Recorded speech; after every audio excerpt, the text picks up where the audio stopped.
So here's how I've decided on all of the businesses that I want to set up throughout my lifetime. So there's a ton of businesses that I actually want to set up, and when you actually look back at where those ideas came from, a lot of them actually start very, very early on, and sometimes through external influences of either things that I'd done as a kid and just enjoyed, or even sometimes hearing parents and grandparents say if they took you to a play area, for example, they would always complain about the price of that thing and they would go, this place would make must make an absolute fortune.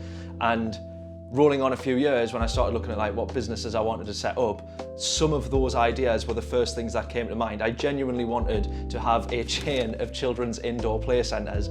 I've listened to too much James Sinclair to realise that is not a good idea anymore. A lot of the businesses that I want to look at is actually around motorsports, go-karting. I would love to own a chain of go-kart, indoor go-kart tracks. One huge aim and aspiration would be to own a drum shop. I already know which drum shop it is and the business owner of that drum shop that I want to purchase that from. And even looking at all of the gigs and music festivals that I've been to over the years, that was a huge, huge part of what I wanted to do when I grew up, was organising and running a music festival. That's still on the list, but I did actually attempt that when I was 15 years old. The festival never came off, but that is a story for another day. And so it's really interesting looking at this 15, 20 years on with a bit more business knowledge of which of those ideas I'm actually going to pursue and which ones we're not.